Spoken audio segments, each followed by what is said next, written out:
It's no secret that Steve Jobs wasn't a big fan of the stylus. Nevertheless, at its big event, Apple released the Apple Pencil for the iPad Pro. With precise pressure sensitivity and low latency, the device looks pretty impressive. I chatted with Matthew and Greg after Apple's event about how the iPad Pro is catering to creatives with the new Apple Pencil. I think that annotating Office docs is a really solid use case for the enterprise, but the sketching applications that they showed off, we actually saw some demos from the guys behind Procreate behind the scenes in the demo areas, and they had worked with Apple to create this version of their app for the iPad Pro. And it was literally the artists that had worked with Apple to help create it were back there demoing the apps. Whoa. And they were turning out some incredible work. Just making you I'd just be playing tic-tac-toe with it. Yeah, exactly. And then I got a chance to play with the pencil hands-on and kind of scribble with it and do a little drawing, and it's pretty stellar. The response time is off the charts. It's nothing like the lag you normally see on an iPad. Actually, there's no lag. It's pretty much one-to-one tracking as far as I can see with my naked eye. I'm sure if you shot at high speed, maybe there's a little bit, but it's there, it's imperceptible in general. Great pressure sensitivity, kind of lighter pencil line, darker pencil line, that sort of thing. The pencil feels good. It's a good thickness. I like the 53 stylus, for instance, on the iPad because usually for blocky, broader work, that's the way I use it.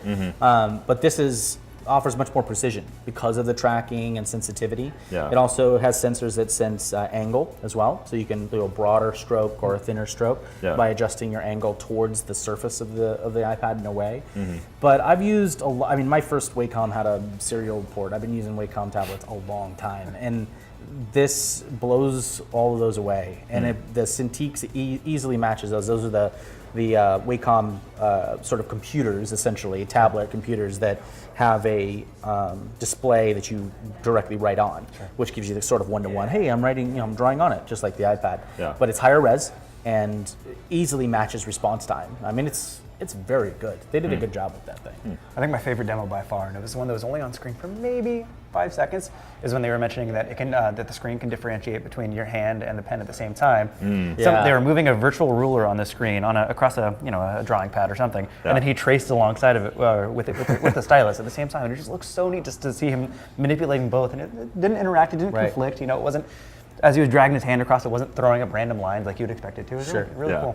Yeah, and there have been other styluses with some sort of basic sensors, but that amount of precision plus the differentiation between digits and a stylus all at once, it's a good combo. They thought it out. They did their homework on it. It looks like it's going to be an interesting entrant into that, into that world. So. When you were kind of talking about the pressure sensitivity of the Apple Pencil, were you a little surprised that they didn't implement 3D Force? What is that? 3D Force on the 3D Touch. 3D Touch. 3D it's Touch okay. on the. It's just their jargon. Exactly. But they said that the screen does have some modifications to recognize the stylus, and that they do work together. So this is not something where they got a new pen and put it on the iPad, right, or pencil, whatever the hell you want to call it, and put it on the iPad. So I don't believe.